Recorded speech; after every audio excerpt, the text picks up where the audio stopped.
aula de hoje a gente vai finalizar o módulo de perícia. Então, o que é que a gente vai ver na aula de hoje? A gente vai ver a parte de planejamento de perícia e a parte de laudo e parecer pericial contábil. O que são esses instrumentos, quais são as diferenças desses instrumentos, a composição, a estrutura de acordo com as normas. Então, basicamente, a gente viu todas as NBC de perícia, a PP e a NBC-TP, que é uma que trata sobre perito profissional e a outra trata sobre perícia. Tem uma N também que é sobre exame de qualificação técnica, que é uma bem específica. Eu vou fazer um resuminho dela e vou disponibilizar para vocês, que trata sobre a pontuação, porque os peritos, auditores e as pessoas que trabalham nos cargos de gestão, eles têm que fazer uma pontuação no exame na parte de educação continuada. Então, eles têm que fazer essa pontuação, que, por sinal, devido ao Covid-19, para o exercício de 2020, essa pontuação, ela reduziu para 20 pontos, mas a pontuação era maior, porque como está tudo parado, as pessoas não estão fazendo cursos que são chancelados pelo conselho para poder validar esses pontos. Então, agora a gente tem 20 pontos para poder distribuir. Mas é uma norma que trata sobre a questão da pontuação, como é que pode ser distribuída, as limitações, tantos pontos podem ser atribuídos para a docência, tantos pontos para a publicação, enfim. É mais uma norma bem técnica mesmo, que trata sobre essa questão da pontuação na educação continuada desses profissionais. Então, eu vou fazer um resuminho dela e vou disponibilizar para vocês. Mas o que cai mesmo, que costuma cair com muita força, são essas duas normas. A norma técnica de perícia e a norma profissional do perito, que a gente está trabalhando ao longo da aula. Então, a gente vai ver hoje a parte de planejamento e a parte de laudo pericial e parecer técnico. Então, vamos começar com a parte de planejamento, né? Tudo na vida requer um planejamento. Então, quando a gente for ver a auditoria, a gente vai ver que a auditoria tem a parte do planejamento da auditoria. Assim como as outras atividades de forma subliminar também existe um certo planejamento, né? Se você trabalha na área fiscal, por exemplo, você tem aquelas obrigações acessórias para poder lançar, as guias para poder tirar, e você faz um planejamento a respeito daquelas dadas para a execução da sua atividade. E na perícia não é diferente. A perícia também tem um planejamento específico, e esse planejamento, ele está lá na norma que trata sobre os andamentos da perícia. Então, o primeiro ponto que você tem que entender sobre o planejamento da perícia é que o planejamento antecede a execução da perícia. Não significa dizer que ao longo da execução da perícia, o planejamento não possa sofrer alterações. Pode e deve. Caso exista alguma coisa que venha a modificar o andamento da perícia, o planejamento pode sofrer alterações, sim. Mas o planejamento, a elaboração do planejamento, ele antecede a realização da perícia. E quem é que faz esse planejamento de perícia? É o perito do juízo. É o perito nomeado pelo juiz para poder trabalhar lá, ajudar o magistrado na resolução da lide, na resolução do conflito. Então, esses são pontos principais porque já caíram. Quando é feito o planejamento ele é feito anterior à execução da perícia, à realização da perícia, e quem é incumbido de fazer o planejamento é o perito do juízo. É ele que vai fazer toda a metodologia dos procedimentos a serem aplicados de acordo com o objeto da perícia, que é aquilo que a perícia se propõe a resolver, que é a lide, o conflito, o objeto da perícia. Então, um bom planejamento de perícia é essencial para que a perícia ela seja executada de forma correta. Mesmo que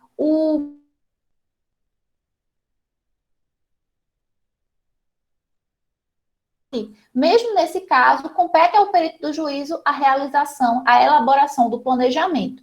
Então, o que a gente tem? A gente tem o seguinte, esse daqui, que é o que está no material de vocês, que está na página, deixa eu ver, na página 46, esse daqui, ó, nesse material lindo, todo trabalhado, coloridinho, com espiral. Então, esse material de vocês, na página 46, tem os objetivos do planejamento, que está lá na nossa norma, que trata sobre a perícia. No entanto, lembra que eu falei com vocês na aula passada, no nosso último encontro, que as normas de perícia, tanto a NBC-TP quanto a PP, elas sofreram uma revisão, que é a R1, que por sinal já está lá no site do Conselho, na parte de legislação. Existem já as normas desses profissionais atualizadas com as revisões, E uma das alterações foi em alguns objetivos do planejamento. Como a gente não sabe ainda quando é que vai ser realizada essa prova, a gente não tem essa ideia, e tem aquela questão do prazo de 90 dias para poder, entre a homologação da alteração, a promulgação da alteração até a realização da prova, se não exceder 90 dias, não pode ser cobrado. Então, como a gente não sabe ainda, eu vou dizer como é que estava antes, a gente vai trabalhar, que é essa forma que está aí no material, e quais foram as alterações que sofreram essa questão do planejamento. Porque se já puder ser cobrado, e se a Consulpan quiser cobrar as normas já atualizadas, se ficar dentro do prazo e ela quiser cobrar, então é importante que vocês saibam isso para que não sejam pegos de surpresa, certo? Então vamos começar, a gente vai começar aqui tratando essa primeira parte, que é a parte que está no material. Então, quais são os objetivos do planejamento da perícia?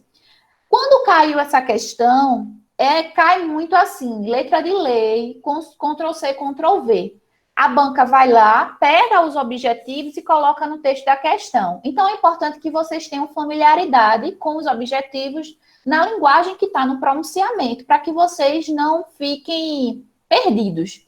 Então, nesse material de vocês, que é como está aqui nessa parte inferior do slide, eu coloquei alguns pontos em destaque, que são as palavras-chave para que vocês possam identificar esses objetivos do planejamento da perícia. Então, o primeiro objetivo aí é conhecer o objeto e a finalidade da perícia.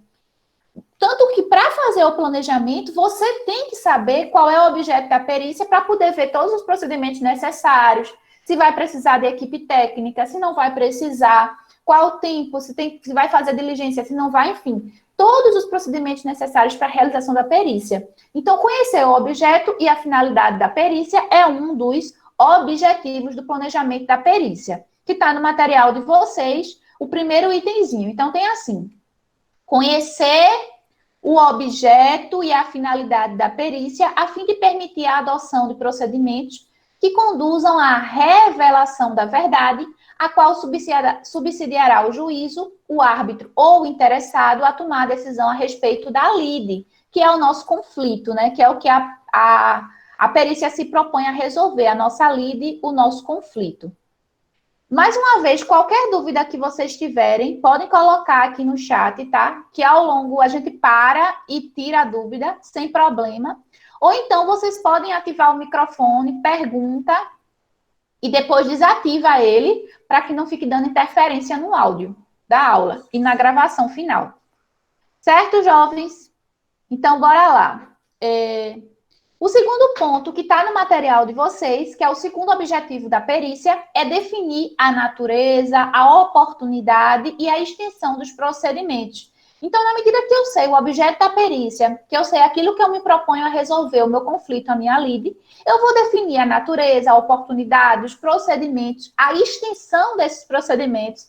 Então, o que é que eu vou precisar fazer para que eu possa realizar a minha perícia? O terceiro ponto é estabelecer condições para que o trabalho seja cumprido dentro do prazo. Tudo que a gente falou, principalmente na perícia no âmbito judicial, tem todos os prazos que estão dentro do Código do Processo Civil, que a gente já viu em outras aulas. Então, cabe ao perito realizar a perícia dentro do prazo processual. Então, ele tem que se organizar, ele não pode simplesmente disponibilizar a perícia quando ele achar melhor, não, ele tem que se organizar para atender os prazos pré-estabelecidos. O objetivo do planejamento também é identificar potenciais problemas e riscos que possam vir a ocorrer no andamento da perícia. Então, se podem existir esses tipos de problemas e riscos, cabe ao perito, no planejamento da perícia, identificar fatos importantes para a solução da demanda, de forma que não passem despercebidos ou que não recebam a atenção necessária. Assim como identificar a legislação aplicável de acordo com o objeto da perícia. Então, eu vou ver a minha perícia. Vamos imaginar que o meu conflito, a minha lide, é a respeito da atualização, por exemplo, da atualização do valor de um financiamento. Então, eu tenho que ver a legislação aplicada naquele objeto da minha perícia, para que eu possa fazer de acordo com a legislação e de acordo com as determinações pré-estabelecidas em sentença judicial. Estabelecer como ocorrerá a divisão das tarefas entre os membros da equipe sempre que o perito necessitar de auxiliares. A gente vai ver mais à frente que existe, em alguns momentos, o perito ele pode sentir a necessidade de contratar uma equipe técnica, que é uma galera lá de confiança do perito que vai ajudar ele. Só que a gente vai ver que existe uma diferença, e isso já foi cobrado, entre a equipe técnica, quando o perito contrata uma galera para ajudar ele, e a assinatura em conjunto, quando o perito do juízo e o assistente assinam em conjunto o laudo pericial. Então, a gente vai ver qual é a diferença disso aí. E assim como facilitar a execução e a revisão dos trabalhos. Isso daqui, esse texto aqui que está no material, era da norma antes da revisão. Quando a norma sofreu a revisão, aí os objetivos da perícia passaram a ser esses. E a gente vai ver, focar no que mudou, para que a gente não possa passar despercebido, tá?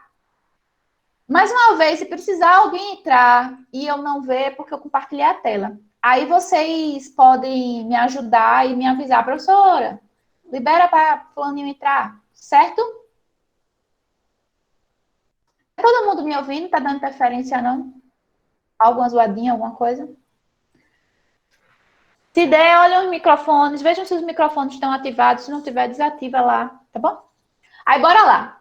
Como é que está no texto novo? Tá o seguinte, os objetivos do planejamento da perícia são, deixa eu ver, temos uma mensagem no chat.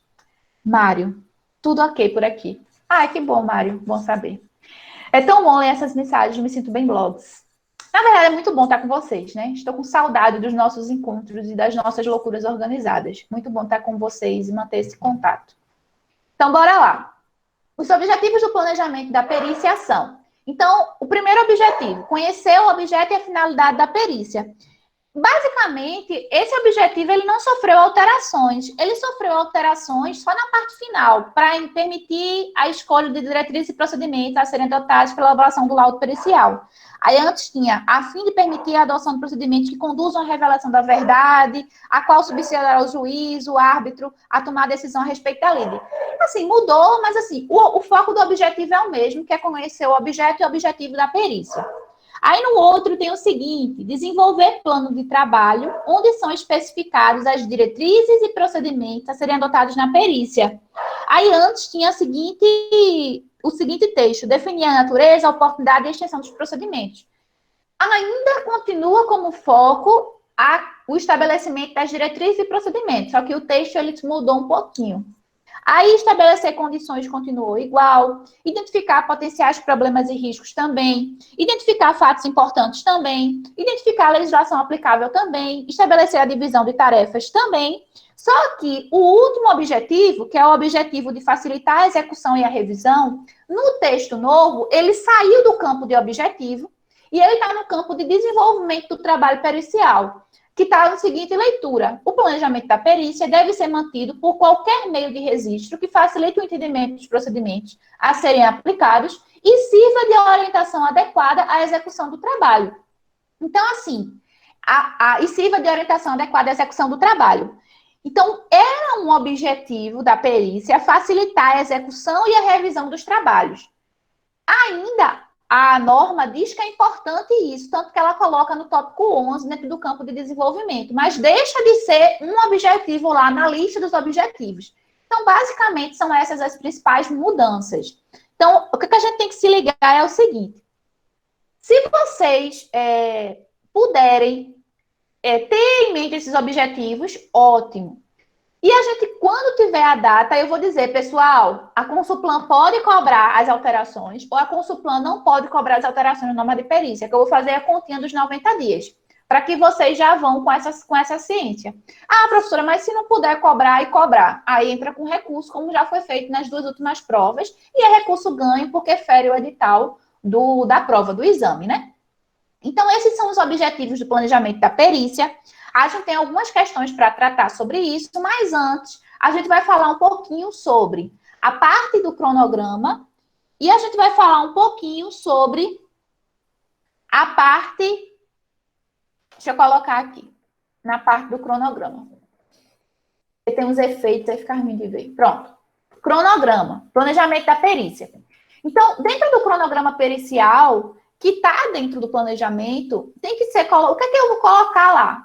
Diligência, que são as visitas técnicas para pegar material, se forem necessárias. Essas diligências, elas têm que estar acostadas no planejamento, assim como os deslocamentos. Se tiver necessidade de trabalho de terceiros, que é formação de equipe técnica, ele tem que colocar isso. Como é que ele vai saber? Se ele conhece o objeto da perícia, ele vai identificar se o trabalho é um trabalho que ele consegue fazer só, dentro do prazo, se ele precisa de equipe de apoio. Então, tudo isso ele vai colocar. Pesquisas que serão feitas, se precisar fazer, elaboração de cálculo, elaboração de planilha. O perito, ele trabalha muito com planilha, muito mesmo. Resposta aos quesitos. Por quê? Porque, como eu falei, a gente vai ver com detalhes já já, o laudo é como se fosse uma prova, onde o perito, com base nos quesitos que são elaborados pelas partes, vai respondendo aqueles quesitos. Então, é como se tivesse, tem o quesito, tem a resposta. Quesito, resposta. Quesito, resposta. Então, ele tem que responder aqueles quesitos. Cabe às partes fazer questionamentos para conduzir o perito à resolução da lide. Por isso que é de extrema importância que os quesitos sejam elaborados de forma correta. Quem é que é obrigado, de quem é a competência para fazer os quesitos? Das partes. Só que as partes, elas não têm conhecimento técnico necessário para fazer quesitos bons. Então, por isso que ela contrata assistentes, que são os peritos assistentes, que vão auxiliá-las na elaboração dos quesitos. Mas não é obrigação do perito assistente, até porque a parte tem perito assistente se quiser, ela não é obrigada a ter.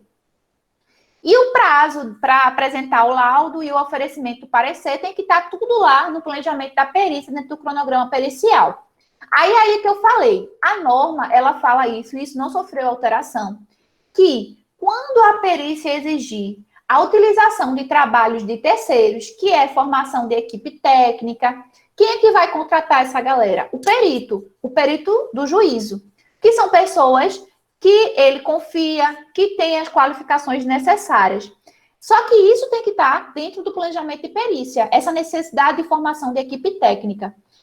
E outra, a equipe técnica, ela é formada, mas cabe ao perito do juízo, que é que vai formar a equipe técnica, responder por tudo que está no laudo. Ele não pode dizer, juiz, essa da parte aqui, ó, não fui eu que fiz, não, foi fulaninho. Como vocês não, porque vocês são alunos modelos, né? Mas como tem uma galera aí na hora de fazer trabalho, que divide as partes, cada um por si, Deus por todos, e se tiver algum erro, diz, não, essa parte aqui quem fez foi fulano de tal, vai cobrar ele. O perito não pode fazer isso, ele responde por todo o conteúdo. Quem tem uma equipe técnica, mas a responsabilidade é exclusiva do perito, que responderá pelos trabalhos executados exclusivamente por sua equipe de apoio, certo? Isso está lá na norma de técnica de perícia, a NBC TP01. Aí, a própria norma, ela faz a diferença entre formação de equipe técnica e assinatura em conjunto. Na formação de equipe técnica, que é quando ele necessitar de equipe de apoio, que vai estar lá no planejamento da perícia, ele assina e ele responde. Se ele contratou pessoas e a pessoa não fez o negócio direito, a culpa é dele. Ele tem que revisar tudo, ele tem que assinar, ele tem que responder. A assinatura em conjunto é quando o perito assistente e o perito oficial assinam, concordam com tudo, assinam em conjunto. Nesse caso específico, o que é que acontece nesse caso específico? Nesse caso específico, quem responde são os dois solidariamente, porque eles assinaram em conjunto. Deu para entender a diferença entre formação de equipe técnica e assinatura em conjunto. Copiem aí essa diferença para que vocês não esqueçam, certo? Formação de equipe técnica e assinatura em conjunto. Então, bora lá para a gente começar a responder as questões de planejamento. Quem entrou agora, boa noite. E a gente vai respondendo as questões de planejamento e vai revisando o que a gente viu até agora sobre planejamento, certo? Qualquer dúvida, grita ou coloca no chat. É melhor botar no chat ou falar, mas não gritar, porque gritando já basta eu, que eu não tenho domínio sobre minha voz. Então, bora lá para questão 8 da página 46. É uma questão da prova de perito criminal, certo? Que envolve a parte de planejamento. Tem o seguinte. Em relação ao planejamento da perícia, pode-se afirmar de acordo com a NBCTP 01, perícia contábil. Ele quer saber o que é que eu posso afirmar. Então, ele está querendo saber a alternativa correta, certo? Então, letra A. O planejamento do trabalho deve ser realizado em conjunto pelo perito contador e pelo perito contador assistente, quando ambos participarem da perícia de forma conjunta. Lembra que eu falei que compete ao perito do juízo, mesmo que trabalhe em conjunto com o assistente, compete ao do juízo fazer o planejamento da perícia. Então, não é essa alternativa A aí, ela tá falsa, certo? Ele quer a correta, não é a letra A. Vamos para a letra B. O planejamento do trabalho somente pode ser feito pelo perito contador, ainda que a perícia possa ser realizada de forma conjunta com o perito contador assistente. Exatamente o que eu tinha acabado de falar, a alternativa correta aí é a letra B. Mesmo que ele trabalhe em conjunto, que ele assine conjunto com o perito assistente, que os dois respondam por aquilo, compete a elaboração do planejamento ao perito oficial, ao perito do juízo, que antes era chamado de perito contador. Certo, jovens? Vamos ver o erro da letra C, da letra D e da letra E. Letra C. O planejamento da perícia deve ser construído à medida que a perícia for sendo executada. Não, ela antecede a execução. Não tem sentido eu fazer um planejamento na medida que eu estou executando o negócio. Tem coisa troncha. Eu tenho que fazer o planejamento antes da execução. Isso não significa dizer que ele não pode sofrer alteração, porque ele não é algo estático, ele é algo que pode sofrer alterações dinâmicas de acordo com o andamento da perícia. Mas a elaboração do planejamento antecede a execução da perícia. Então, a letra C também está errada. O planejamento da perícia deve ser feito pelo perito contador somente se solicitado pelo juiz. O erro está aqui, ó. Somente se solicitado, independente ou não, cabe a ele fazer o planejamento. E esse planejamento, ele tem que conter tudo aquilo que eu falei. Inclusive, a necessidade de formação de equipe técnica. Até porque, para que se defina um honorário, eu tenho que definir a extensão do meu trabalho, as horas que eu vou despender, enfim, todo o cronograma pericial, certo? E na letra E, o planejamento da perícia deve ser feito pelo perito contador e aprovado pelas partes envolvidas. Não, não tem aprovação de parte não, bebê.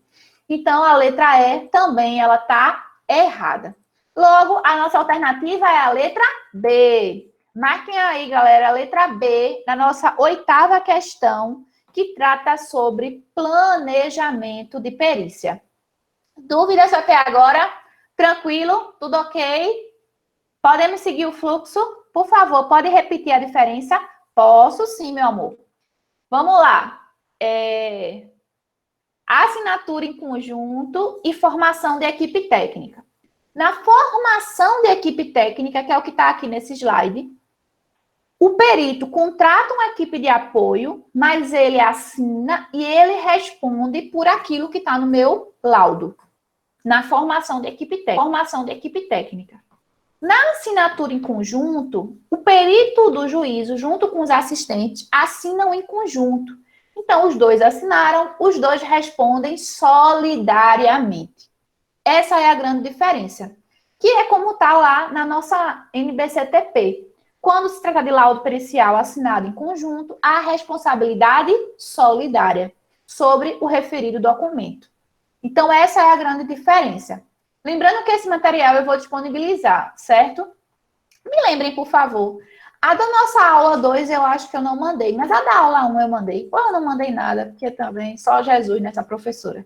Me cobrem, pelo amor de Deus, porque o juízo já é pouco. Nessa quarentena eu não sei o que está acontecendo comigo também não, que o juízo está ficando menor ainda. Então, se eu disser que eu vou mandar e não mandar, pode cobrar, bebê. Pode cobrar que a tia deixa. Cobra que eu boto lá no grupo. Eu vou colocar no final da aula todos esses slides aqui que estão com as observações, certo? Então, bora lá para a questão... A gente foi para a questão 8, né? Então, agora... do exame. Lembra que eu falei que já caiu uma questão que cobrava os objetivos do planejamento da perícia? Então, se eu não me engano, é a questão 9. E eu não me engano, não. É a questão 9 mesmo. Na questão 9, a banca, basicamente, ela jogou um Ctrl+C, Ctrl+V bem grandão. Pegou aqueles objetivos que está na página 46 de vocês e copiou aí e colocou um tal de VIF para você dizer se está verdadeiro ou se está falso. Então, o que é que a gente vai olhar? A gente vai olhar cada objetivo e vai ver se está de acordo com o que está lá na norma. Lembrando que agora, com a alteração da R1, alguns pontos sofreram algumas alterações, como eu falei para vocês. Certo? Então, bora lá para a questão 9. De acordo com a NBCTP 01, o planejamento deve ser elaborado com base nos quesitos e o objeto da perícia. Em relação aos objetivos do planejamento da perícia, julgue os itens abaixo como verdadeiro ou falso e em seguida assinale a opção correta. Então, ele quer a opção correta, mas antes ele coloca um VIF para que você possa colocar a sequência entre verdadeiro e falso. Item 1. É o objetivo do planejamento da perícia. Conhecer o objeto da perícia a fim de permitir a adoção de procedimentos que conduzam a relação da verdade, a qual subsidiará ao juiz, o árbitro ou interessado, a tomar a decisão a respeito da lide. Esse daqui está basicamente igual ao item 1 aqui, né? Conhecer o objeto e a finalidade. Então, está corretíssimo, verdadeiro. Coloca um V de verdade. Como eu falei, quando cair questão de VIF, e isso é típico nem só de Consulplan, como na outra banca também, FBC, ela fazia muito isso, como essa questão, por exemplo. Questão de VIF, quando aparecer, fique feliz. Fique feliz, gaste um pouco da sua felicidade do dia naquela questão. Por quê? Porque você não precisa saber todo o VIF para poder acertar a questão. Vê só. Se você sabe que o primeiro é verdadeiro, mas você não sabe mais de nada, deu branco, esqueceu, você já elimina a letra B e você já elimina a letra C, que são alternativas que começam com a assertiva falsa. Então, você tinha uma probabilidade de acertar de 25% e agora a sua probabilidade aumentou para 50%. Como eu falei em sala, e isso é segredo nosso, não contem para os concorrentes de vocês. Como eu falei em sala, você vai ficar com 50%. Então, você olha, se você quiser marcar D, você marca A, porque a gente sempre escolhe a errada. Então, você vai contra a lógica, contra a sua vontade, se for para chutar. Mas ninguém vai chutar não, que todo mundo está estudando, vai saber fazer. Então, vamos para a segunda assertiva. É objeto da perícia definir a natureza, a oportunidade e a extensão dos exames a serem realizados em consonância com o objeto da perícia, os termos constantes de nomeação dos quesitos da proposta honorária oferecida pelo perito. Isso daí é o quê? Está aí no material, definir a natureza, a oportunidade e a extensão dos procedimentos. Verdadeiríssimo também. E a gente já mata. Olha que coisa mais linda, mais cheia de graça. É essa questão que com duas assertivas você encontra a resposta. Veja que coisa abençoada. Verdadeiro, verdadeiro. Eu estou entre A e estou entre D. A é tudo verdadeiro, D é verdadeiro e tudo falso. Então, eu já vi que as duas primeiras são verdadeiras. Qual é a resposta dessa questão? Letra A. Não é que ela tem razão mesmo. É verdade, meus amores, tenho. Então, vejam, eu só precisava saber dois objetivos do planejamento da perícia para poder matar a questão. E a questão era a letra A, e eu ia marcar sem medo de ser feliz. Porque aqui, bebê, não tem candidato cuscuz, que acha que está abafando e depois vê que está abafado quando sai o gabarito. Aqui é a aprovação na certa. Então, marque A sem medo de ser feliz. Mas como a gente está aqui para conversar, né? Tem umas lives rolando, mas depois a gente assiste, sem ser no ao vivo. A gente vai agora olhar as outras assertivas, tá? Aí eu tenho estabelecer a condição para que o trabalho seja cumprido no prazo, tá lá no objetivo, verdadeiro também. Identificar a legislação aplicada ao objeto da perícia, tá lá, conhecer a legislação. Identificar fatos que possam vir a ser importantes para a solução da demanda, de forma que não passem despercebidos ou não recebam atenção, tá lá. Então, esses objetivos que estão aqui no material, basicamente a banca copiou e colou e colocou ele aqui. Então, é importante que vocês tenham esse conhecimento desses objetivos. Não tem muito o que fazer nesse tipo de questão, não. É ler, identificar palavras-chave e seguir para o abraço. Certo? Nona questão, letra A. Dúvidas com relação a essa questão? Tranquilo. Se tiver, pode colocar aqui no chat, tá? Que a gente debate depois, sem grandes problemas. E, por sinal, tem uma missão para vocês. Hoje, a gente termina o módulo de perícia. Então, qual é o próximo módulo que vocês querem que a gente dê continuidade nessas aulas de forma online? A gente ficou faltando terminar o módulo de custo. A gente está faltando ver o módulo de auditoria, tem ética, tem um monte de assunto aí para a gente olhar. Então, dê uma olhadinha depois e me digam, professora, bora ver isso aqui, que é melhor a gente ver esse assunto. Ou quer que a gente revise algum pronunciamento que a gente já viu também, pode ser. Fiquem bem à vontade para conduzir qual vai ser o nosso próximo assunto para a aula de sexta-feira, certo? Vamos agora para a 10ª questão. A 10ª questão está na página 46 também. É uma questão do exame de suficiência que cobrou o planejamento da perícia. A questão foi da prova de 2014.1. Ela diz o seguinte: de acordo com a NBC-TP 01, perícia contábil, a execução da perícia, quando incluir a utilização de equipe técnica, deve ser realizada sob a orientação e supervisão do. Então, essa questão, ela envolveu aquela parte de equipe técnica.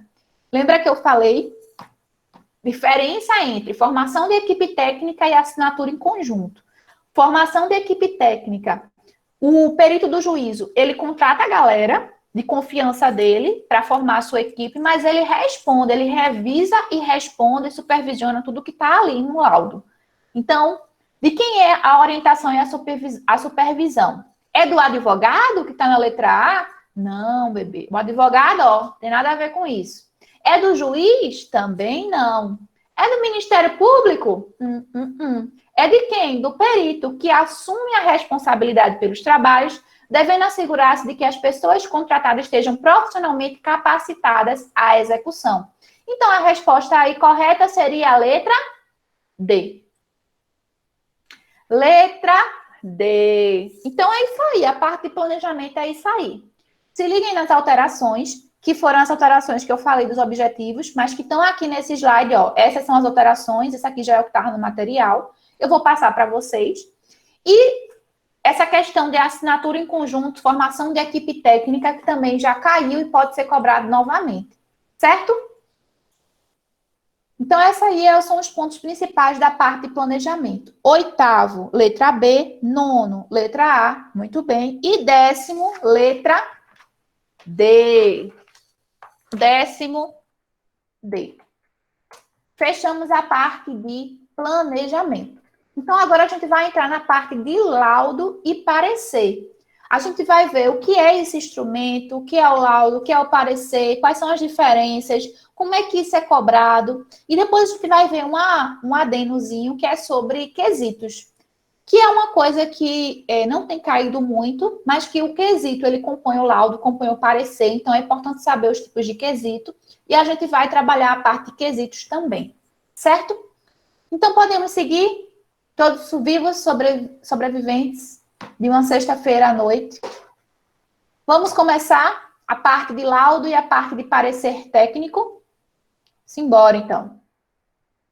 Laudo e parecer. Primeira coisa que vocês têm que lembrar.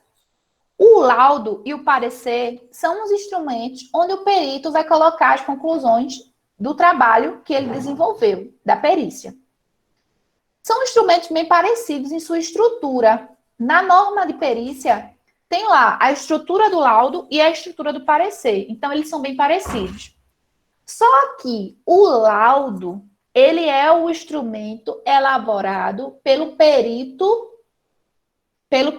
nomeado pelo juiz, pelo perito do juízo. E o parecer é o instrumento elaborado pelo assistente. Então, os dois são peritos, os dois fazem a perícia, participam da perícia, só que o perito do juízo produz o laudo, o perito assistente produz o parecer. E acreditem, já teve questão que caiu isso. Essa diferença entre questão dizendo que o perito do juízo, ele faz o parecer e o perito das partes faz o laudo. Já teve esse joguinho. Então, a primeira coisa que você tem que saber é isso. Quem faz o quê? O do juízo faz o laudo, o assistente faz o parecer.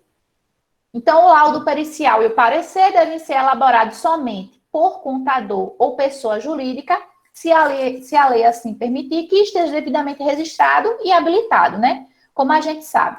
Então, deixa eu abrir aqui novamente para poder entrar aqui. Porque eu coloco uns efeitos no slide aí, se eu não abrir, fica ruim de ver. Pronto. A gente tá aqui. Sim. E eu não botei efeito, não? Eita, deu errado. Não botei efeito, não.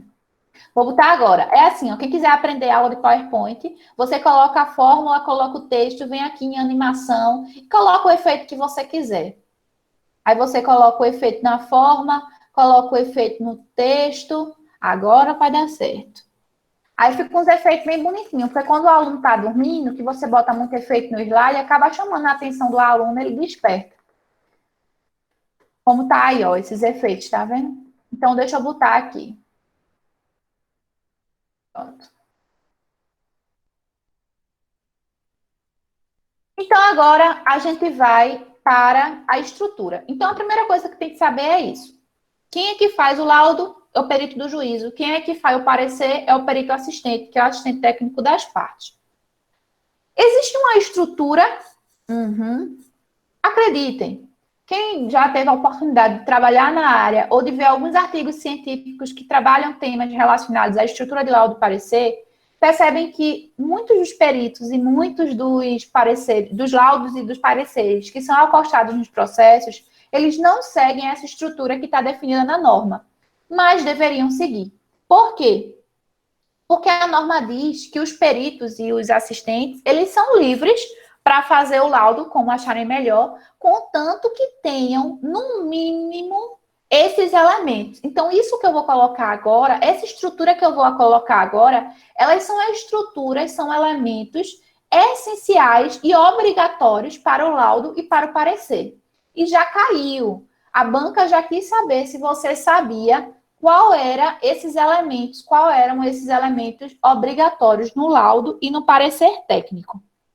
Então, bora lá para a estrutura do laudo. Primeiro a gente vai tratar o laudo, só que na medida que eu vou falando do laudo, eu vou dizendo o que está no laudo está no parecer também, tá? E o que tiver de diferente. Primeiro ponto é a identificação. Todo laudo, assim como o laudo e o parecer, ele tem que ter um tópico onde eu vou identificar. Eu vou identificar o quê? Eu vou identificar o processo que corre a lide, né, o conflito. Então, eu vou colocar o número do processo, a vara, a instância, vou identificar o processo. Assim como eu vou identificar as partes, a parte autora, a parte ré. Então, eu tenho que ter um campo no meu laudo onde eu vou fazer a identificação do processo e das partes. Isso tanto no laudo, que é elaborado pelo perito do juízo, quanto no parecer, que é elaborado pelo assistente. Assim como tem que ter um tópico obrigatório onde eu vou fazer a síntese do objeto da perícia. Lembra que eu falei que a perícia ela se propõe a resolver um conflito, uma lide? Esse conflito, essa lide, é o que a gente chama de objeto da perícia. E o perito ele tem que se restringir àquele objeto da perícia. Então, eu tenho que colocar no meu laudo, eu tenho que colocar no meu parecer o que é a síntese desse meu objeto. O que é que eu me proponho a resolver? Qual é o meu conflito que eu proponho a solucionar? Qual é a minha lide? Então, eu tenho que colocar a síntese do meu objeto da minha perícia, tanto no laudo quanto no parecer. Eu tenho que colocar um resumo dos autos. O que é isso? O processo, ele corre, né? Então, tem várias coisas. Tem inicial, tem inicial, tem contestação, tem sentença, tem um monte de coisa no processo. Então, cabe ao perito fazer um resuminho de todo o processo, do que aconteceu até o momento. Então, nas folhas tais, eu tenho uma sentença que define isso. Aí, depois, eu tenho uma decisão que altera o dispositivo da sentença na folha tal. Então, eu vou fazer um resumo dos autos até o momento da execução da perícia. Para que quem está vendo possa identificar aqueles parâmetros. Porque na hora de utilizar, por exemplo, eu tenho que atualizar um cálculo, então eu tenho que ver se a sentença determinou qual o índice de atualização que eu devo utilizar, se é o IPCA, se é a TR. Então, se tiver na sentença, eu tenho que colocar de acordo com a sentença. Então, eu tenho que ter esse resumo dos autos para que eu possa embasar o meu laudo de acordo com o que está pré-definido no processo. Assim como eu tenho que colocar uma metodologia. Na norma que foi revisada, continua tendo esse campo aí de metodologia, só que ele mudou o nome. Ao invés de vir metodologia, vem com esse nome aí, método científico. Mas é a mesma coisa. É onde o perito ele vai adotar, ele vai definir qual é a metodologia para os trabalhos periciais e esclarecimentos. Se tiver diligência, que são as visitas técnicas, eu tenho que especificar as diligências dentro do meu laudo e dentro do meu parecer também. Eu só especifico se tiver. Se não tiver diligência, não tem para que eu vou colocar o quê? Vou inventar? Não vou inventar. Então, eu só coloco se tiver diligências realizadas. Aí, no laudo, o perito vai pegar os quesitos que foram elaborados por quem, babies? Pelas partes. E vai responder esses quesitos. Então, ele vai pegar os quesitos e vai responder lá esses quesitos de acordo com o objeto da perícia. Então, ele vai pegar, transcrever os quesitos e colocar as respostas. Então, essa é a diferença da estrutura do laudo para o parecer. No laudo, o perito do juízo, ele vai responder todos os quesitos que foram elaborados pelas partes. No parecer, o assistente técnico só vai colocar a resposta dos quesitos e transcrever os quesitos que ele discordar do perito do juízo. Se ele divergir. Então, ele só vai transcrever os quesitos e as respostas para o parecer técnico, onde houver divergência das respostas formuladas pelo perito do juízo. Então, essa é a grande diferença entre a estrutura do laudo e a estrutura do parecer. Depois que ele responde os quesitos, ele vai concluir, ele vai encerrar, então ele vai datar lá, ele vai encerrar. Se tiver apêndices e anexos que foram necessários para a resolução dos quesitos, ele vai colocar esses apêndices. Então, por exemplo, se ele utilizou como taxa de correção a TR, então ele vai colocar lá a tabela da TR, ele vai colocar o IPCAE, a tabela do IPCAE. Qualquer apêndice ou qualquer anexo necessário para a resolução dos quesitos vai ser acostado lá. Qual é a diferença entre apêndice e anexo? Anexo é quando a fonte é secundária, quando não é o perito que faz, ele pega de um terceiro. Por exemplo, as tabelas de correção, não é ele que faz, ele pega de um terceiro. E apêndice é quando alguma coisa que ele produziu. Então, quando uma memória de cálculo que ele que fez, ele coloca, é apêndice. E, por final, ele assina. Então, quando ele assinar, ele tem que se identificar. Então, ele tem que colocar o CRC, ele tem que colocar o CNPC dele, ele tem que assinar, e pode ser assinatura digital, mas ele tem que colocar as identificações necessárias. Então, essa estrutura aí é a estrutura que está na NBCTP 01. Lembra que eu falei que tiveram algumas alterações? Então, a alteração que teve foi que no campo da metodologia recebeu esse nome de método científico, mas é a mesma coisa, e foi acrescentado esse campo aí, que não tinha antes, que é a realização de análise técnica e ou científica realizada pelo perito. Então, isso daí foi uma coisa que colocou nova, não tinha como elemento obrigatório para a estrutura do laudo. Aí, a tia tem uma musiquinha que está no material de vocês, na página, deixa eu ver qual é a página, 50. Na página 50, a gente tem uma musiquinha que ela vai mostrar a estrutura e ela vai mostrar dentro da musiquinha todos os elementos que são obrigatórios para a estrutura do laudo e para a estrutura do parecer, que é essa música aqui, Olha o Laudo. Você acredita? Que é uma paródia daquela música Olha a Explosão. Olha a explosão. É essa daí, tá? Só que a paródia, ela tá sem esse item novo. Porque foi agora, sabe como é, né? Direitos autorais é uma complicação para mudar. Então, a gente vai cantar a musiquinha, vai entender a musiquinha, mas vai lembrar que agora a gente tem esse item novo aí, ó, que tá de amarelo na estrutura do laudo. Certo? Então, podem cantar com a tia, podem cantar comigo. Prof, deixa eu ver as perguntas antes de a gente cantar. Apêndice lembra apendicite, ou seja, é seu, anexo é fora. Meu professor também falou isso. E foi, nunca esqueço. Foi esse que decorei. Muito bem. Apêndice está na pessoa, apêndice é seu, né? Então, apêndice é o que você produz, anexo está fora. Será que foi o mesmo, professor? Depois a gente conversa para ver se foi o mesmo.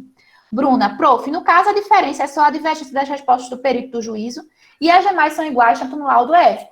De acordo com a estrutura da norma, sim, tudo que está como elemento mínimo obrigatório para o laudo, está como elemento mínimo obrigatório para o parecer. A diferença é que no parecer, ele só coloca os quesitos e as respostas, né? Ele responde os quesitos, que ele divergir da resposta do perito.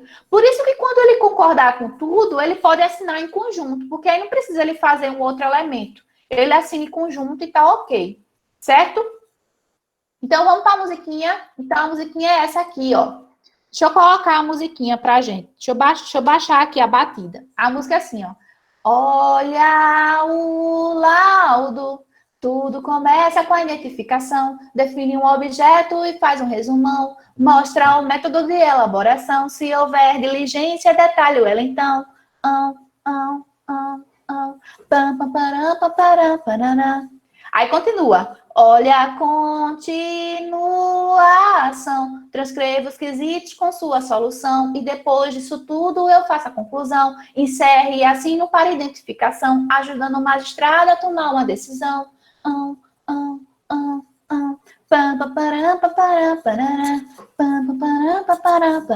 Aí segue na batida. Eu vou colocar a batida aqui que a gente é profissional, né? Vocês sabem. Que a gente é profissional, a gente trabalha com música. Então, deixa eu colocar aqui a batida para a gente cantar junto com a batida. Cantem aí na casa de vocês, a família não vai entender nada, vai ficar todo mundo perdido, mas é a vida, né? Então, vou colocar, tá? 1, 2, 3 e... Olha o laudo, tudo começa com a identificação, define um objeto e faz um resumão, mostra o método de elaboração, se houver diligência, detalhe ela então. Olha a continuação com sua solução, depois disso tudo eu faço a conclusão, encerre assim com a identificação, ajudando o magistrado a tomar uma decisão. Então é isso aí, a estrutura do laudo. E cai, babies. Cai bastante. A gente tem algumas questões aqui sobre a estrutura do laudo. Vocês estão vendo os slides? Está compartilhado com vocês? Porque eu não sei, está aparecendo para mim se está compartilhado, mas não. Que bom, Walter. É bom saber. É bom que a louca aqui estava falando 20 milhões de vezes e ninguém me disse que o slide não está aparecendo, né? Muito bem, obrigada, obrigada. Vocês são os amores da tia, sabem disso, né? E eu cantei aqui sozinha, ninguém tava vendo nada. Agora sim, né, bebês? Eu falei. Falou, Walter. Então a tia tá louca. A tia não viu, foi nada. É aí, ó, os slides. Mas é isso aí que eu falei, tá? Então, o que eu tava falando é isso aqui, ó. Tem essa alteração, não sei se vocês chegaram a ver. Então, por favor, no material de vocês, na página 50, coloca aí essa alteração que tá de amarelo, porque caso a banca cobre a norma com a revisão, ela pode cobrar isso como um elemento mínimo obrigatório para o laudo para parecer. O resto está igual. E esse daqui que está em amarelo é porque agora o nome é método científico, que antes era metodologia. Mas é a mesma coisa. Certo, jovens? Então, quem puder, anota aí no material para não esquecer. Mas eu vou passar os slides também, mas é bom colocar no material. E isso cai, viu? Laudo, geralmente as questões de perícia é sobre laudo, parecer, né? Laudo, parecer, e perito oficial, perito assistente, perito do juízo, esses profissionais de perícia. Cai bastante isso também. Por sinal, na prova de 2018.2, a questão que a gente vai fazer já já, que é que está na página 50, é uma questão de Consuplan que envolveu a parte de laudo, a parte de elaboração de laudo, elaboração de parecer. Então, cai bastante isso. Então, a gente tem que saber bem isso aí para não errar. Certo? Então, deixa eu ver aqui se tem alguém mais falando. Pronto, é isso aí. Então, vamos lá para a questão 50. Todo mundo aí na questãozinha 50 da página... Questão 50 não, Luca. Questão 19 da página 50. Questão Consuplan, tá? Sabe o que... deixa eu falar para vocês. Na terça-feira, a gente vai ter uma live lá na Joaquim Nabuco, que vai ser eu, o professor Márcio, e a gente vai tratar sobre Consuplan, a gente vai falar sobre exame de suficiência, sobre o que mais cai. Então, se puderem dar uma moralzinha às 17 horas, entrem lá na live, coloquem algumas mensagens carinhosas para mim, para as pessoas acharem que eu sou querida, e depois vocês podem ir embora também, que sabe como é a vida, né? Então é isso, vai ser um negócio bem legal, a gente vai trabalhar, vai ter musiquinha, vou colocar Márcio para cantar musiquinha também. Quem conhece o professor Márcio, ele é da Joaquim Nabuco, ele é ótimo, ele fez graduação comigo. Então, a gente vai estar junto aí, mas eu vou divulgar a arte também, tá? No Face, no Insta. Então, bora lá, para a questão 19, página 50. Questão D com Consuplan. Diz o seguinte. Sobre a apresentação do laudo e oferta do parecer, à luz da NBCTP 01, assinale a afirmativa, marque V e F, marque verdadeiro, V para verdadeiro e F para falso. Então, ele quer que você diga qual é a sequência correta, né? A sequência está correta em. É o que ele quer aqui, ó. Então, vamos para a assertiva 1. O perito deve elaborar o laudo e o parecer. Vejam que ele não especificou qual é o perito. Então, até aí tá ok. O perito do juízo faz o laudo. O perito assistente faz o parecer. Mas ele não especificou, ele falou perito. Então, tá certo. Utilizando-se do vernáculo, que tá lá na norma isso, tem essa partezinha que fala que na elaboração do laudo do parecer, ele pode utilizar de vernáculos, de termos, de expressões idiomáticas que sejam de uso comum na justiça.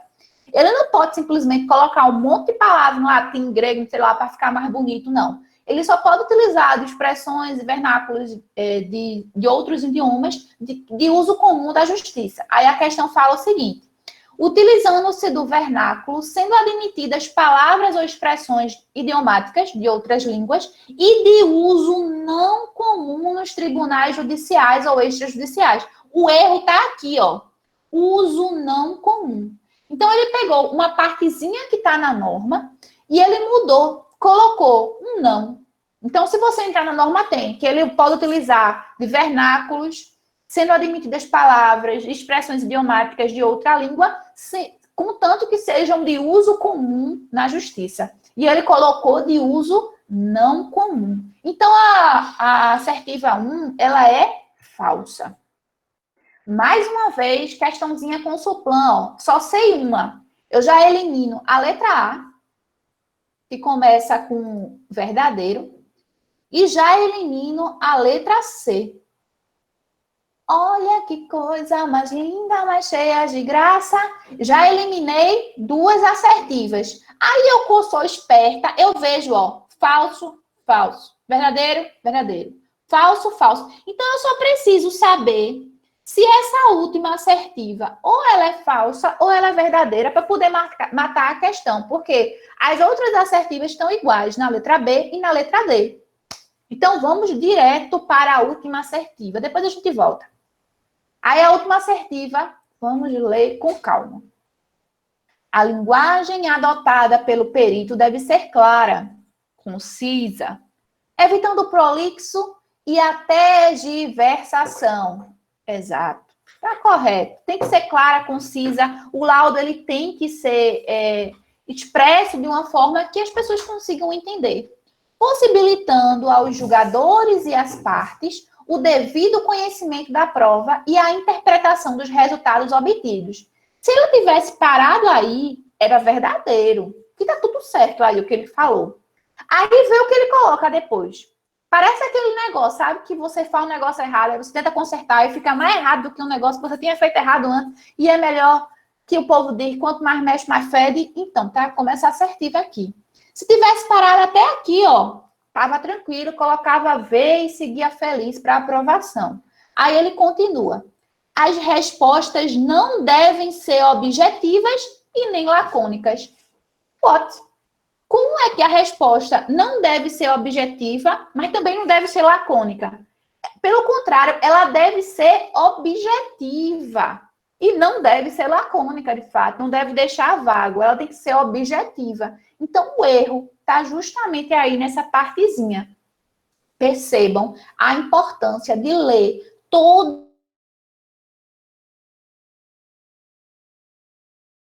Você acaba errando.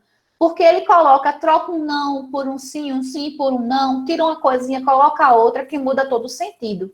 Então, o erro está justamente aí, ó. Então, essa assertiva aí, ela é falsa. Com isso, a gente vê que a alternativa correta é a letra D. Entenderam, jovens? Dúvida com relação à questão 19 da página 50? Vejam, é uma questão estilo Consuplan, é uma questão de VIF, que é bem comum. Com certeza, na prova de vocês vai ter questão de VIF. Então, é questão que você comemora, porque você não precisa saber tudo. E é uma questão que, se você não souber, mas pelo menos você aumenta a probabilidade de acerto, quando você elimina coisas que são esdrúxulas. Mas vamos ler as outras assertivas que a gente não leu, né? Aí ele diz o seguinte: tratando-se de termos atinentes à profissão contábil, deve, quando necessário, ser acrescido de esclarecimentos adicionais e recomendada a utilização daqueles consagrados. Isso aí está na norma, tá? Ctrl+C, Ctrl+V. Utiliza os termos consagrados e, quando tem um termo técnico contábil muito específico, pode colocar algum tipo de esclarecimento, nota de rodapé, para que o leitor, né, ele tenha o conhecimento a respeito daquele termo. O laudo e o parecer são, respectivamente, orientados e conduzidos pelo perito do juízo. Aí está errado, porque aí ele especifica o tipo de perito. Ele diz que tanto o laudo quanto o parecer é feito pelo perito do juízo, e não é, né? O laudo pelo perito do juízo, o parecer pelo assistente, pelo perito assistente. Então, essa alternativa está falsa. Então, falso, verdadeiro, falso e falso. Certo? Dúvidas com relação a isso aí? Tranquilo? Vamos seguindo.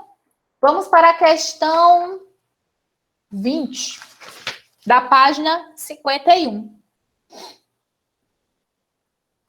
Deixa eu passar aqui. A questão 20 da página 51 é o seguinte, meus nobres. Ela fala sobre honorários, a elaboração dos honorários. Aí ele diz quais são as atividades que o perito deve considerar na hora de elaborar os honorários, de colocar o valor dos honorários. Na norma anterior, tinha isso aqui, ó, que está no slide, que é o detalhamento das atividades. Na norma nova, eu procurei cabo a rabo, eu não achei esse detalhamento. Então, eu acredito que saiu, não está mais lá, não. Tiraram esse detalhamento. Mas eu coloquei ele aqui, que estava na norma sem a revisão. Que é justamente todas as atividades que devem ser consideradas na hora de da elaboração do honorário pericial. Aí a questão, ela fala isso. Ela diz, de acordo com a NBC-PP 01, o perito deve elaborar a proposta de honorário, estimando, quando possível, o número de horas para a realização do trabalho por etapa por qualificação do profissional, considerando alguns dos seguintes trabalhos especificados, exceto, ele quer saber o que é que não é considerado na hora da elaboração dos honorários periciais. Então, na norma, tinha esse detalhamento dessas atividades, a banca foi lá, fez um Ctrl+C, Ctrl+V, e pegou e mudou uma coisinha. Então, eu vou dar um minutinho para que vocês olhem esse slide aqui e tentem identificar onde é que está o erro, que é o que ele quer, né, a questão errada, da 20ª questão da página 51. Quem souber, grita lá no grupo, coloca lá no grupo onde é que está o erro, que a gente corrige, certo? Um minutinho para vocês, viu? Vou disparar o cronômetro aqui.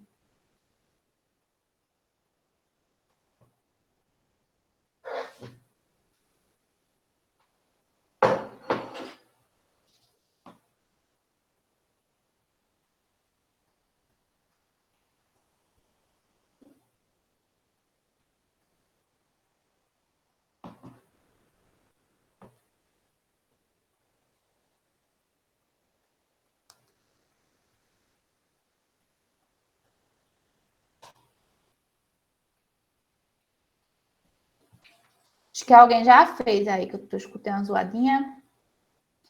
Mário está dizendo que é a letra A, Bruna está dizendo que é a letra A. Eita, vamos ver, né?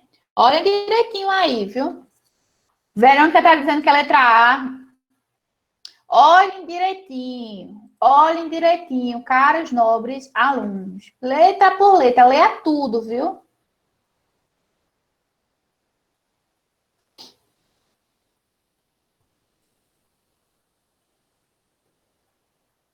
Ou D.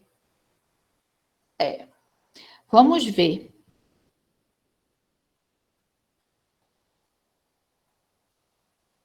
Bruno entrou, que eu vi agora que ele tinha mandado uma mensagem pedindo para eu aceitar ele. Deixa eu ver se ele está aqui. Bruno não entrou, não.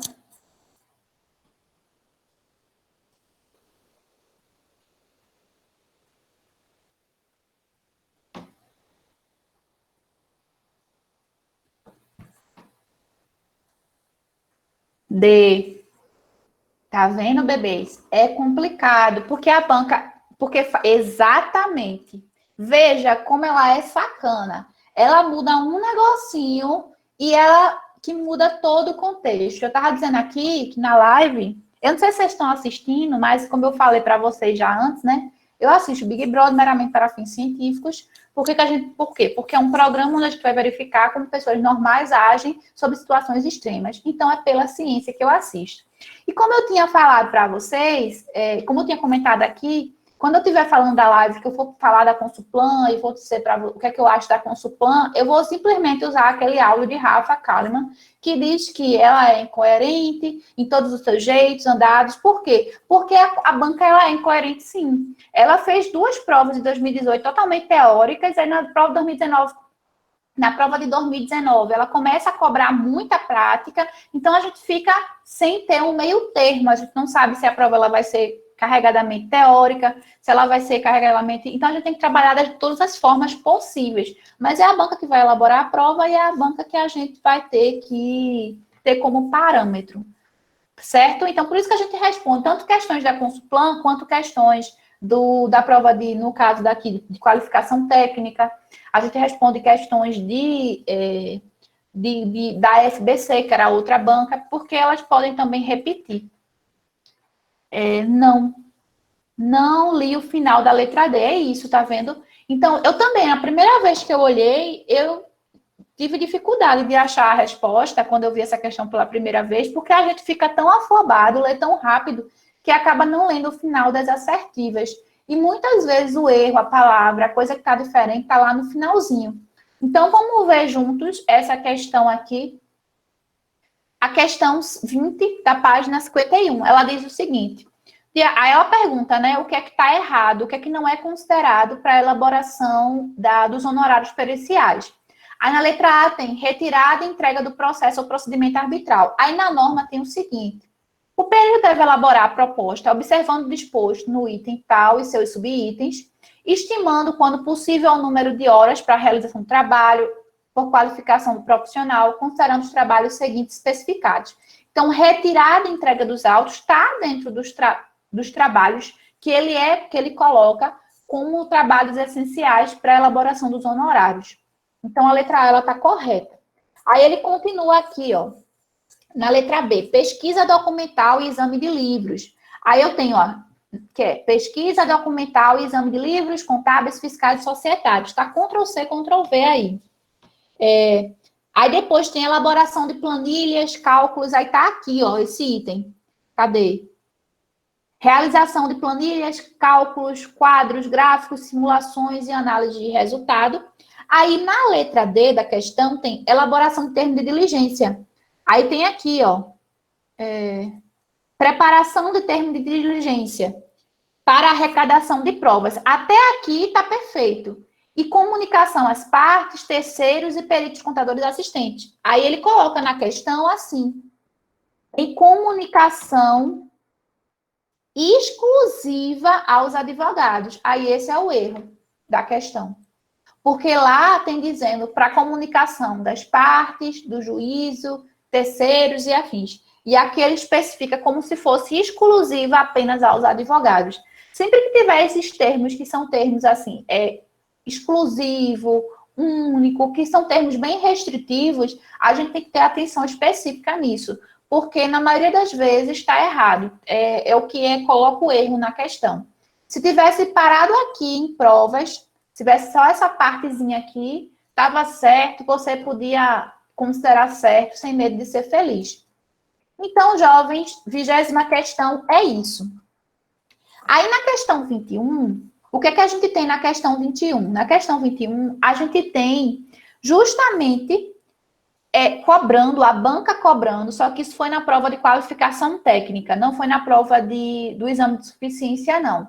Mas foi na prova de qualificação técnica de 2018, cobrando os elementos mínimos necessários para constar tanto no laudo quanto no parecer. Aí a questão fala o seguinte: o novo Código de Processo Civil instituiu regras para a elaboração do laudo que estão definidas no artigo 473. Desta forma, a estrutura do laudo deve contemplar. Aí está dizendo quais são os elementos mínimos obrigatórios. Aí na letra A tem sumário. Tem sumário na música? Não, né? Tudo começa com a identificação, define um objeto, faz um resumão, mostra um método de elaboração. E se houver diligência, detalha então. Depois disso tudo, transcreva os quesitos com sua solução e depois disso tudo eu faço a conclusão, encerre e assino para identificação. Então, não tem sumário. Então, a letra A, ela está errada. Não tem sumário como elemento necessário, não. Síntese tem, conclusão tem, resposta dos quesitos tem também, mas sumário não. Aí na letra B tem introdução. Não tem introdução. Tem identificação como elemento mínimo obrigatório. Tem identificação, tem objeto, tem resumo, mas não tem introdução, não. A letra B também está errada. Aí a letra C, os elementos de acordo com a matéria técnica examinada. Essa letra C, ela está bem subjetiva. Por quê? Porque eu tenho que definir o objeto da perícia, eu tenho que responder os quesitos de acordo com o objeto da perícia, mas ela coloca de uma forma bem subjetiva. Vamos ver se a letra D está uma questão mais completa. A letra D tem a exposição do objeto da perícia, a análise técnica ou científica realizada pelo perito, a identificação do método utilizado e as respostas conclusivas a todos os quesitos. Essa letra D, ela está perfeita. Então, a resposta da questão é a letra D. Se você tiver dúvidas com relação a o que tem, tenta lembrar da música, porque na música eu tenho os pontos principais. Identificação, objeto, resumo, método, diligência, quesitos e a solução, que são as respostas, conclusão, encerrar e assinar, que é o termo de encerramento, e a identificação do perito ou do assistente, que é o CRC, o CNPC, o nome, encerra e assina. Certo? Aí na questão 22, é também uma outra questão da prova de qualificação técnica, que também foi 2018, e que cobra isso. Então, eu acho que a Consulpan, ela pode utilizar dessa estrutura e cobrar na prova de vocês também. Por quê? Porque está lá na norma, está dentro do edital, e é algo que muitas pessoas não se atentam a saber os elementos mínimos obrigatórios, tanto do laudo quanto do parecer. Então, tentem aí um minutinho para ver qual é a resposta certa da questão 22. Quem souber, coloca aqui. Mas não se preocupe não, Verônica, tenha medo não, porque treino é treino, jogo é jogo, já diria Dedé Santana. E a gente tá aqui para treinar mesmo. E na prova você vai se lembrar de ler tudinho. Que você vai lembrar, quando você não quiser ler, vai lembrar da minha voz e vai dizer, não, eu vou ler. Eu vou ler, que ela falou que era para ler tudo, eu vou ler.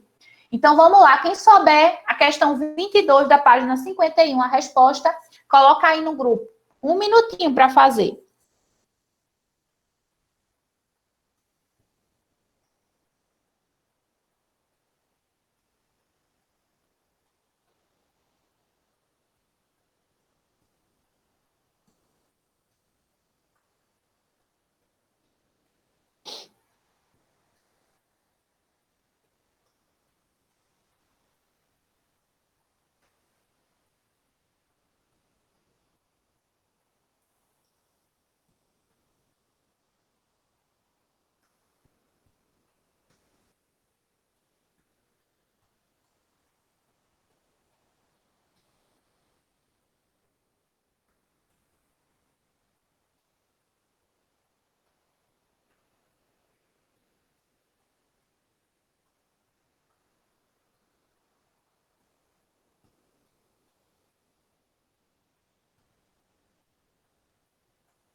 Deixa eu ver aqui se alguém já colocou.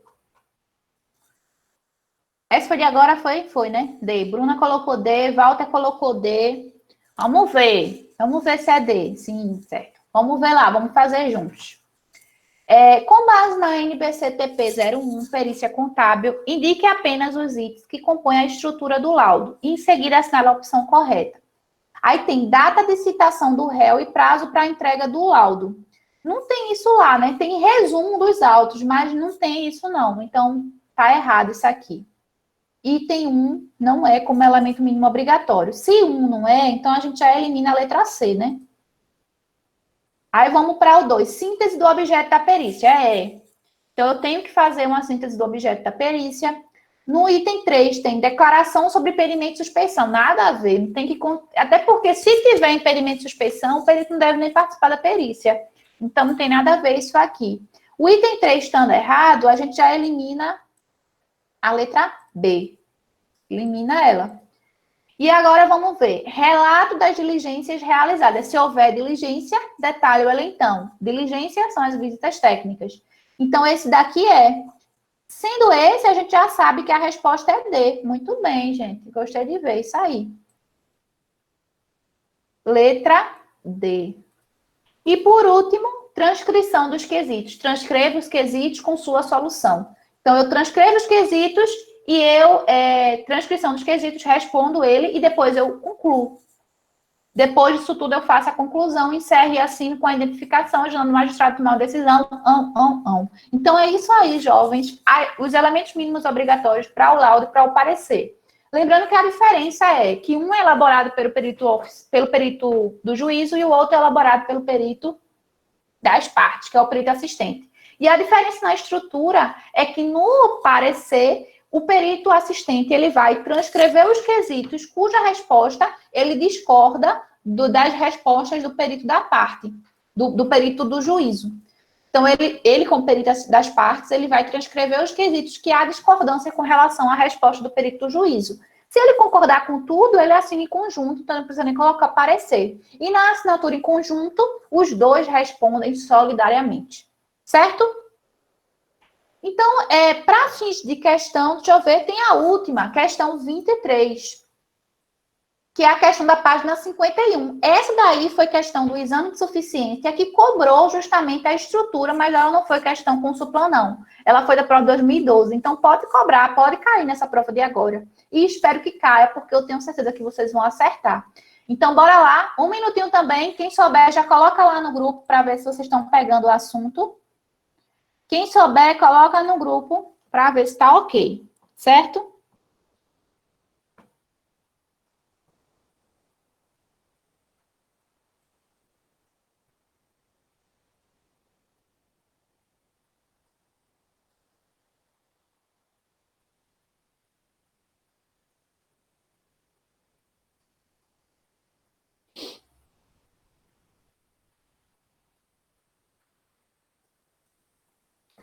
Walter está dizendo que é letra B.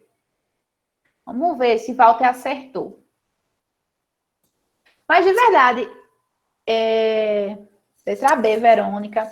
Estou bem feliz, viu? Vocês estão bem empenhados aí, acertando bastante.